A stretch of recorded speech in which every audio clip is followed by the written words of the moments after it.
Gas সংকটে চট্টগ্রাম নগরীতে বন্ধ রয়েছে বেশিরভাগ ফিলিং স্টেশন। বিস্তারিত জানাতে যুক্ত হচ্ছেন সহকর্মী পার্থপ্রতিম বিশ্বাস। সরাসরি যাচ্ছি তার কাছে। আকার ধারণ করেছে আজকে 3 দিন ধরে কিন্তু বন্দরনগরী চট্টগ্রামে গ্যাস সংকট চলছে। আমরা সিএনজি গ্যাস স্টেশনের সামনে আছি।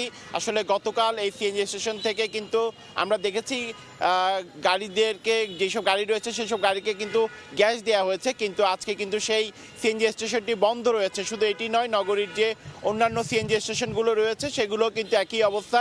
আসলে গ্যাসের চাপ কম থাকে এইসব সিএনজি স্টেশনে কিন্তু বন্ধ। সে কারণেই আমরা দেখছি ভোর থেকে আবার অনেক জায়গায় মধ্যরাত থেকে কিন্তু যারা গাড়ি চালকরা রয়েছেন তারা কিন্তু অপেক্ষা করছেন, এবং তাদের যে ভোগান্তি, তাদের যে অসহায়ত্ব সেটি কিন্তু চোখে পড়ার মতো। এবং তারা বলছেন তারা না খেয়ে অপেক্ষা করছেন কখন গ্যাস দিবে। তবে এখানে যারা গ্যাস কর্তৃপক্ষ রয়েছেন কিংবা এই সিএনজি স্টেশনের মালিক যারা রয়েছেন তারা কিন্তু কোনো সদুত্তর দিতে পারছেন না কখন গ্যাস আসবে। তারা বলছেন গ্যাসের চাপ বাড়লেই তারা কিন্তু যেসব গাড়ি অপেক্ষা করছেন তাদেরকে কিন্তু গ্যাস দিবে। তো সেক্ষেত্রে একটু জানিয়ে রাখি, গত 3 দিন ধরে বন্দরনগরী চট্টগ্রামে কিন্তু গ্যাস সংকট চলছে। Karnaphuli gas distribution company limited বলছে বর্তমানে চাহিদা 54.29% গ্যাস মিলছে চট্টগ্রাম অঞ্চলে, অর্থাৎ 45.71% গ্যাস মিলছে না। তাদের আওতাভুক্ত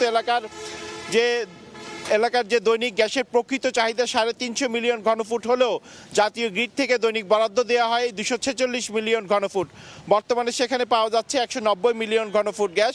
কখনো কখনো 210 মিলিয়ন ঘনফুট গ্যাস পাওয়া গেলে তার চাহিদা মেটাতে ব্যর্থ হচ্ছে। সেক্ষেত্রে এই যে চট্টগ্রামের যারা গাড়ি চালকরা রয়েছেন আমরা দেখছি তাদেরকে চরম ভোগান্তিতে পড়তে হচ্ছে, সাধারণ মানুষকে চরম ভোগান্তিতে পড়তে হচ্ছে। শুধু যে সিএনজি স্টেশনগুলো নয়, বিভিন্ন জায়গায় বাসা বাড়িতেও কিন্তু আসলে গত 3 দিন ধরে গ্যাস নেই বললেই চলে। তো এই ছিল আমার কাছে এখনো পর্যন্ত নগরীর কদমতলী এলাকা থেকে এখানকার সর্বশেষ খবর। সরাসরি যুক্ত ছিলাম চট্টগ্রামে।